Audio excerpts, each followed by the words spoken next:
85. Yang pertama, ekresi adalah pengeluaran zat sisa metabolisme yang tidak digunakan lagi oleh tubuh. Sistem ekresi terdiri dari alat-alat atau organ-organ ekresi. Organ ekresi mengatur konsentrasi ion di dalam cairan tubuh agar kondisinya tetap stabil.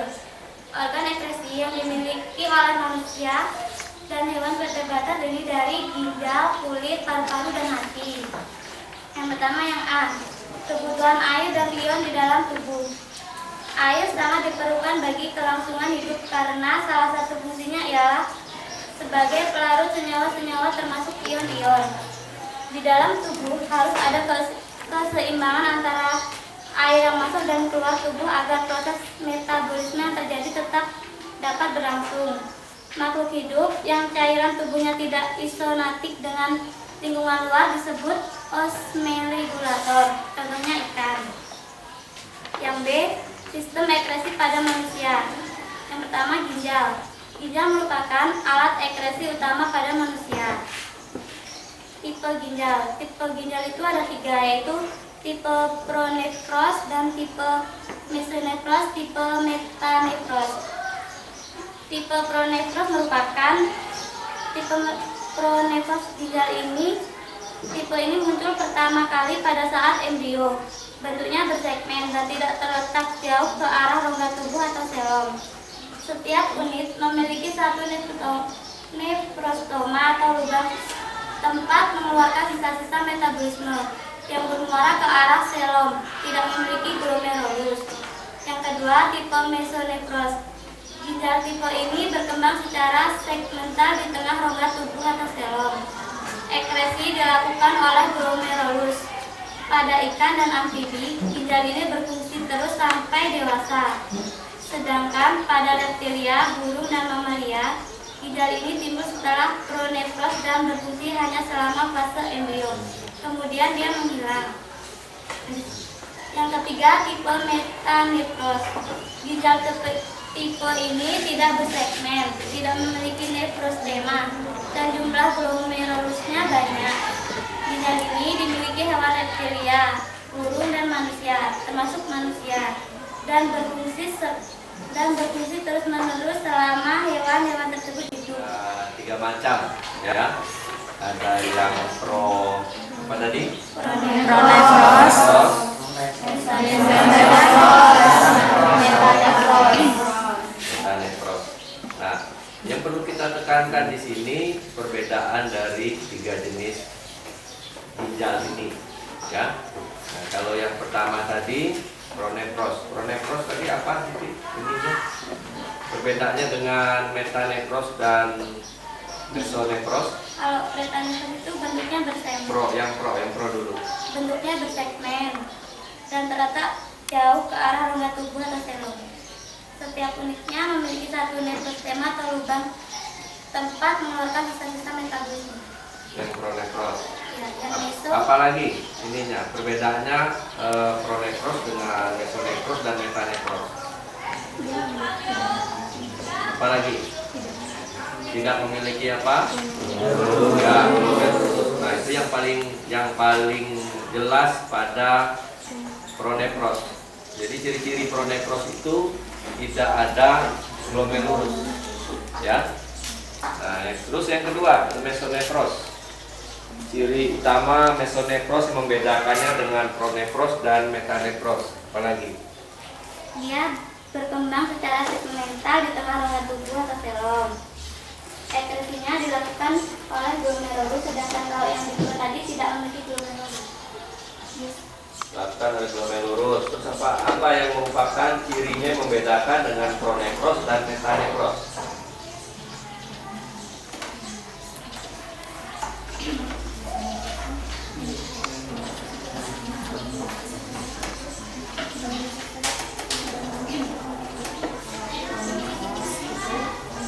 Tidak ada glomerulus. Nah, kalau mesonefros glomerulusnya ada. Terus apa lagi?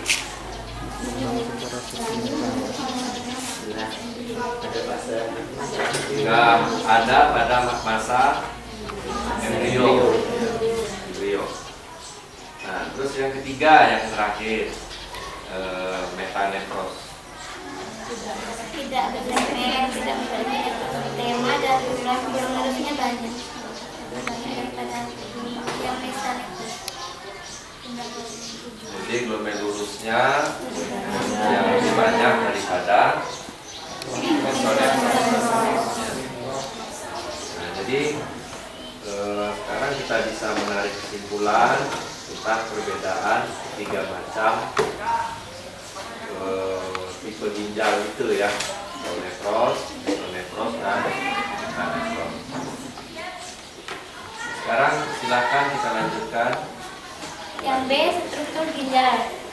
Ginjal manusia berbentuk seperti kacang merah dengan panjang sekitar 10 cm, berwarna merah, jumlahnya sepasang dan terletak di bagian dorsal dinding tubuh sebelah kiri dan kanan tulang belakang.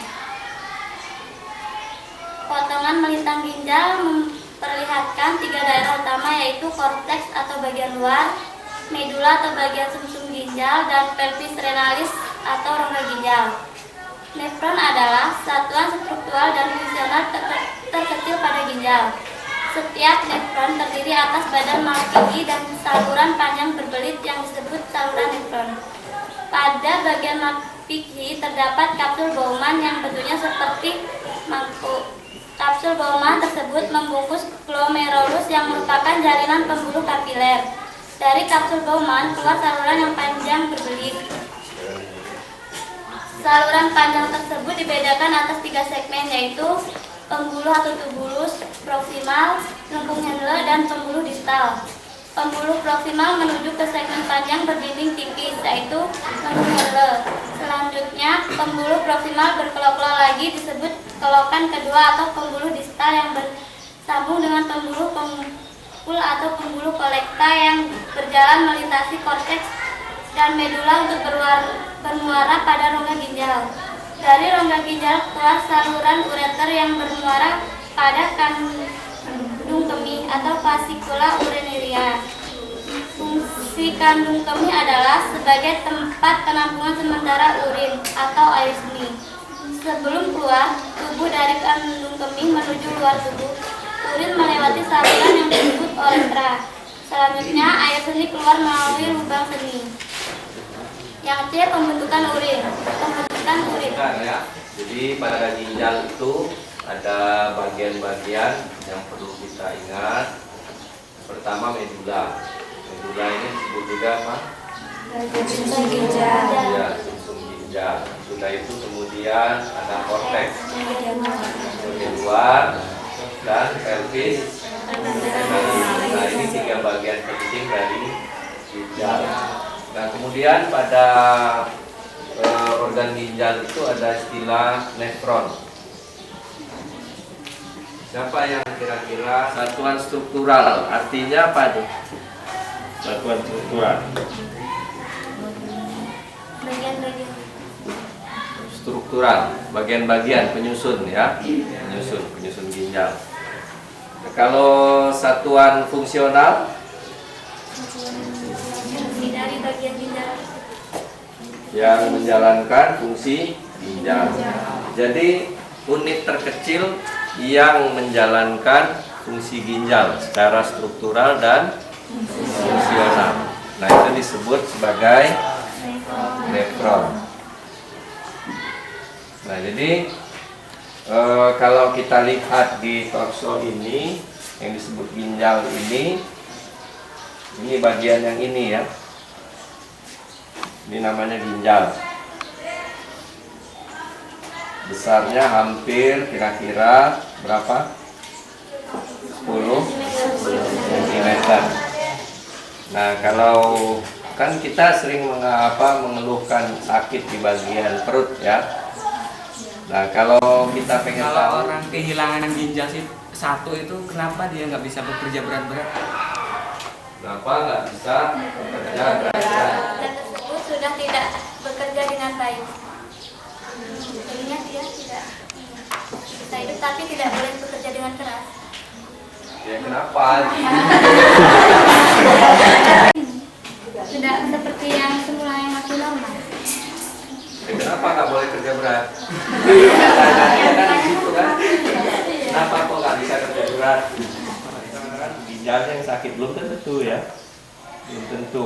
Banyak ciri-ciri lain yang menyebabkan kita menduga itu sakit ginjal. Misalnya tadi pembuangan air kecilnya nggak lancar atau beser, ya kan? Tadi ngangkat berat berat langsung sakit ginjal. Karena nggak ada hubungan langsung ke sana.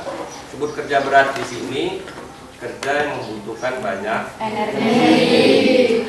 Ya, lalu apa hubungannya? Orang ginjalnya satu nggak boleh bekerja terlalu berat. Tadi sebetulnya Siti sudah memberikan pancingan jawaban tadi ya. Jadi kenapa orang yang ginjalnya satu tidak boleh kerja berat? Karena akan mempengaruhi fungsi ginjal. Ya. Jadi secara logika kan kita tahu kalau ginjalnya dua tentu lebih apa? Lebih ringan ya kan daripada satu ginjal. Ya, sama aja kayak kita bekerja dengan satu tangan, dengan dua tangan, kan tentu berbeda kan? Ya, sama ginjal juga begitu. Organ ginjal itu, jadi kalau jumlahnya dua, tentu kerjanya akan lebih ringan daripada hanya jumlah satu. Paru-paru juga sama. Ya, paru-paru juga begitu. Jadi organ-organ tubuh yang dua itu memang sudah dipasangkan harus kerjanya dua-duanya untuk meringankan tugasnya. Kalau kita baca jantung itu mempengaruhi jumlah urin seseorang. Kalau misalnya kerja jantungnya berat, apa itu berpengaruh terhadap jumlah urin yang dihasilkan? Kerja jantungnya berat, jumlah urin ya tidak.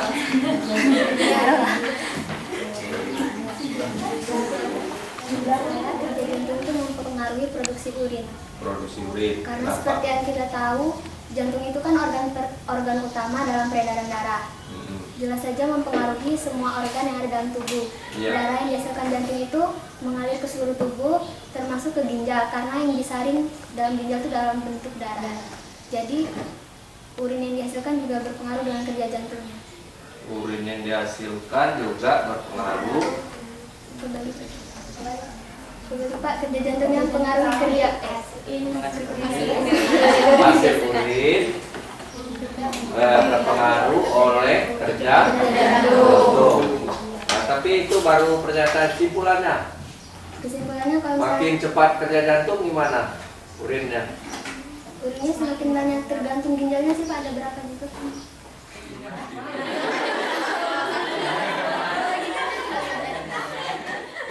Enggak, ini orang normal kerjanya dua.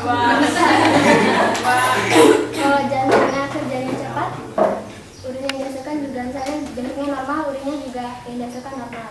Tapi kalau misalnya kerja jantungnya lambat, urin yang dihasilkan juga sedikit. Karena itu berhubungan dengan darah yang disaring juga, darah dari jantungnya. Darah yang disaring. Jadi kalau irama jantungnya lambat, berarti urin yang dihasilkan sedikit. Irama jantung yang cepat, urin yang dihasilkan banyak gitu ya. Ya, coba ini. Kan kita kalau umpamanya pas kita beraktivitas yang berat itu biasanya kan kita malahan banyak mengeluarkan itu melalui keringat Pak, bukan dari urin. Bukan dari urin. Padahal jantungnya cepat gitu kan? Lebih cepat dari kondisi normal gitu ya. Menggunakan pernapasan dada kemarin kan? Iya kan, pernapasan dada kan? Iya.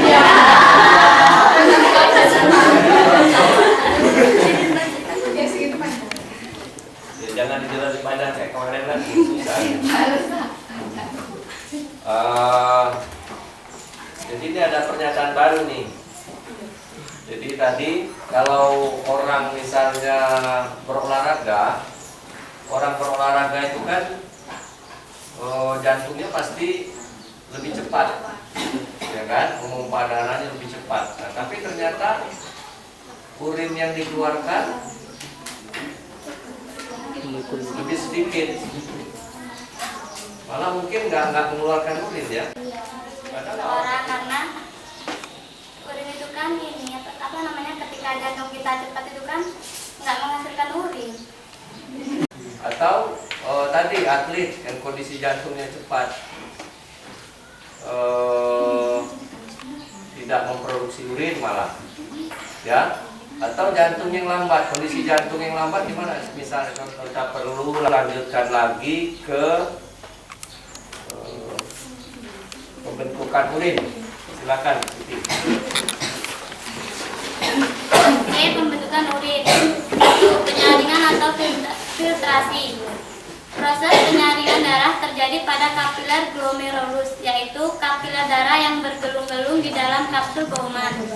Darah dari glomerulus akan melintasi sel-sel epitelium dari kapsul Bowman yang berfungsi sebagai penyaring yang disebut sel podosit. Selain proses penyaringan, di glomerulus terjadi pula pengikatan sel-sel darah, keping darah, dan sebagian besar protein plasma agar tidak ikut dikeluarkan. Hasil penyaringan ini berupa filtrat glomerulus atau urin primer yang komposisinya mirip dengan darah tetapi mengandung protein. 3 gram protein. Yang kedua, penyaringan kembali atau reabsorpsi.